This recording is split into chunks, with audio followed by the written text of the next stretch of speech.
Welcome to the Tesla Economist. Please hit the thumbs up and remember to subscribe. You can follow me on Twitter and talk to me on Patreon. Elon recently said that the new factories are burning cash at an insane amount and described them as massive cash furnaces. Well, perhaps we should work out the extent of this furnace and how much money would these factories have lost in Q2. I think this is going to be the hardest part of factoring in Q2. So we probably need to make a video dedicated to it, as I have a feeling it won't be the easiest task. Also, I'm pretty sure I'm not the only one who wants to know. I think when it comes down to Q2, it's going to be about how much these factories are losing. That is going to be the hardest part to calculate. I'm really not sure Q2 financials are going to be great, possibly worse than we expect.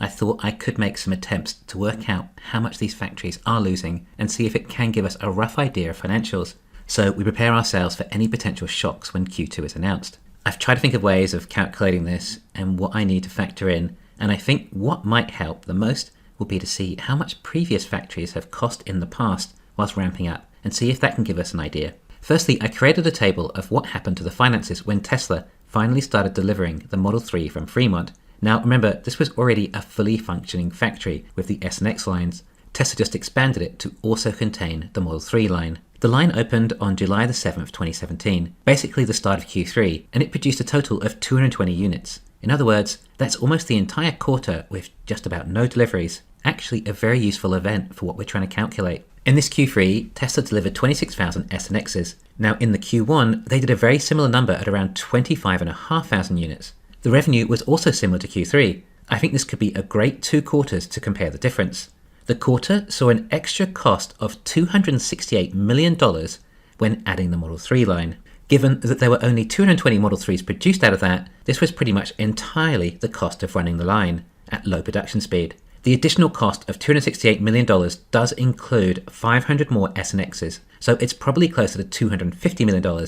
However, we also said that production didn't start until July the 7th. So we missed a week of running costs for the Model 3 line, or 7% of the quarter, taking us back to $828 million for the quarter.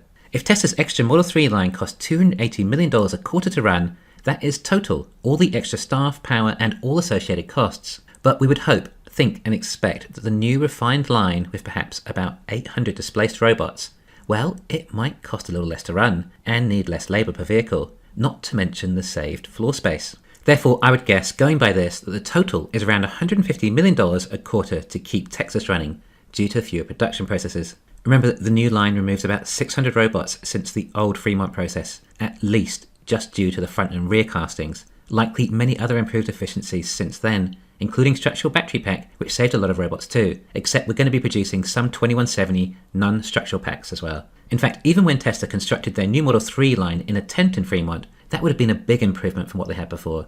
We are comparing this with their first ever volume production line.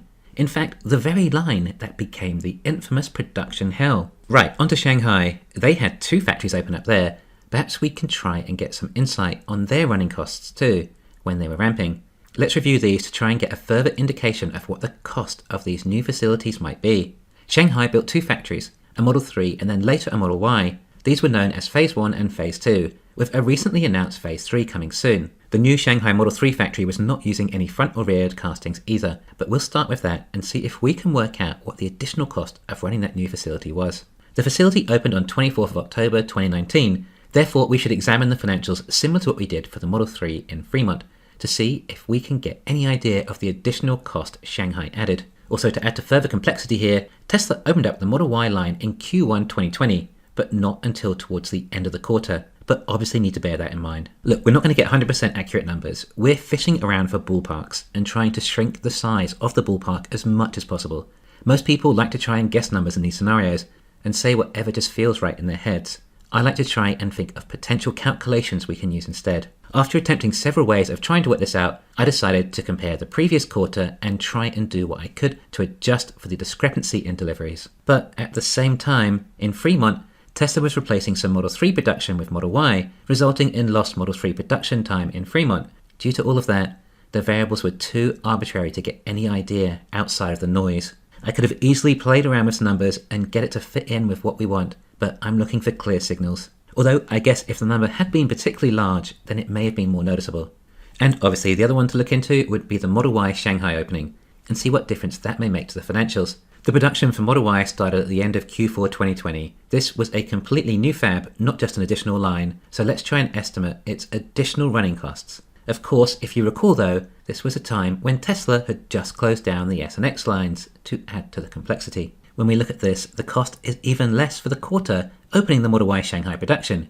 Q1 costs were $453 million less than Q4. This is due to the difference of 17,000 fewer S and X's being built. But if we estimated that each S and X on average had a cost of goods sold of $50,000, then that's $850 million difference. As in, Q4 had an additional $850 million in costs from Q1 from S and X lines. Oh great, we did it. We got the additional cost of the quarter excluding S and X. When the Shanghai Model Y factory opens, it was an additional $400 million.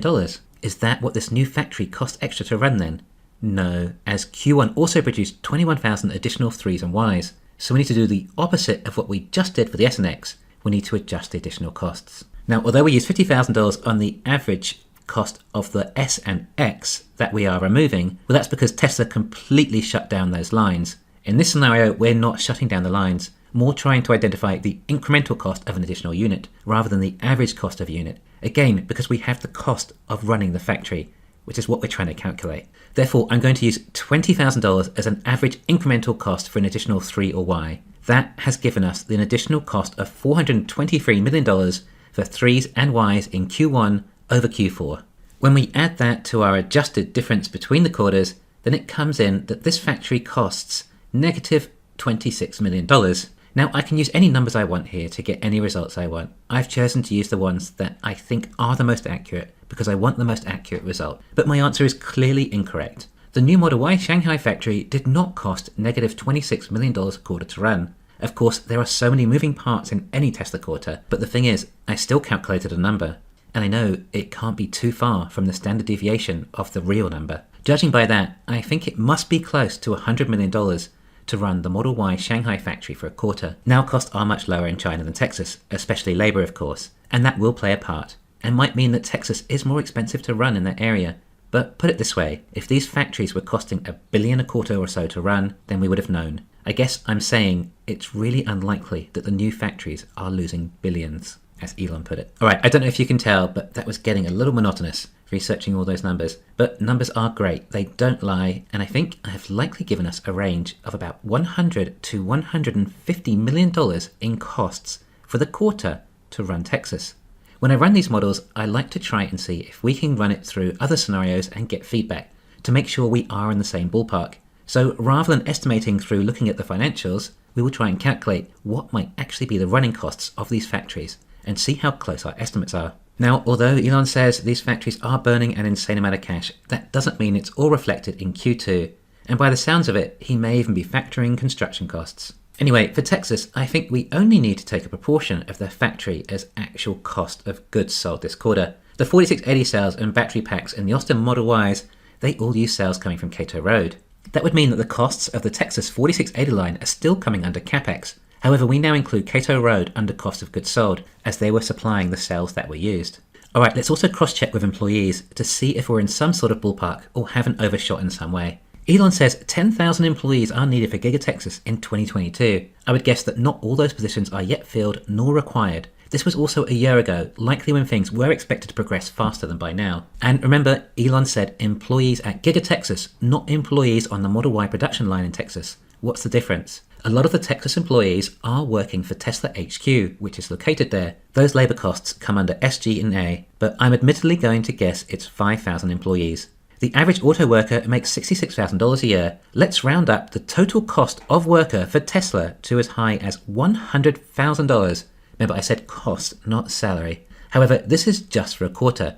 So we can divide that by, well, a quarter to give us $125 million in labor, which I think is probably on the high side and likely closer to 100 million. Now, I have a friend who is a big commercial real estate investor and specializes in warehouses. He says the easiest way to get a rough idea of how much it costs to run a building is use about 10% of the building cost a year. Texas cost about $1.1 billion to build, so that's about $110 million a year, or around $25 million a quarter. Of that $25 million, the production probably only bears about $15 million of it currently. due to the fact we're only likely using about half the building for current production. Remember, there is no interest as Tesla has no debt, and I don't even think they're paying taxes on the building, likely for a decade or so. I think I recall Nevada giving them even better deal than that when they built Giga Nevada. States will often incentivize and try and compete against other states to attract companies that offer employment, especially in new growth industries. There is depreciation on the building, of course, but that isn't calculated in cost of goods sold. However, we do have some sales from Texas this quarter, and we can count them in. Perhaps we include 3,000 Texas Model Y sales this quarter, just roughly they might each contribute around $10,000 to that cost. If we include those sales in, they seem to have quite an impact, which I don't think quite adds up right. I would have thought, at a guess, Tesla would need to be at around 10,000 units a month to break even from this factory, although OPEX wouldn't have increased much at all. In fact, with the recent layoffs, it might have even decreased. These models should be a lot more profitable too, eventually. Okay, so what about a profitable run rate? At a guess, these lines need to be doing about 10,000 units a month to be profitable. If they had 20% margin and sold for $60,000, then that's about $12,000 gross profit. If 10,000 units were required to break even, then that would cover a cost of $360 million. Of course, the costs are significantly higher too when you have higher production. Margins will be lower until we ramp up further, and maybe even be lower than 20%. That might mean perhaps 200 million is a closer figure. I ran a poll to get an idea of what others thought Texas might cost too, which is likely closer to the overall market sentiment, and there's quite a discrepancy. I don't think most investors are expecting the running costs to be this low. Remember, this is also literally the most modern built factory in the world, with not only the latest technology, but also groundbreaking, revolutionary new technologies never before seen anywhere. One thing to note here is that we are assuming Texas was operational for the entire quarter and they were delivering cars throughout, be it only employees for part of the time. It should all count as an operational fab. So we don't have a really accurate figure, but I think we found our ballpark. The under $250 million ballpark. And if I had to really guess, I think we're looking between $150 and $200 million loss for Texas in Q2. Thanks for listening. Please hit the thumbs up and subscribe. You can follow me on Twitter and talk to me on Patreon.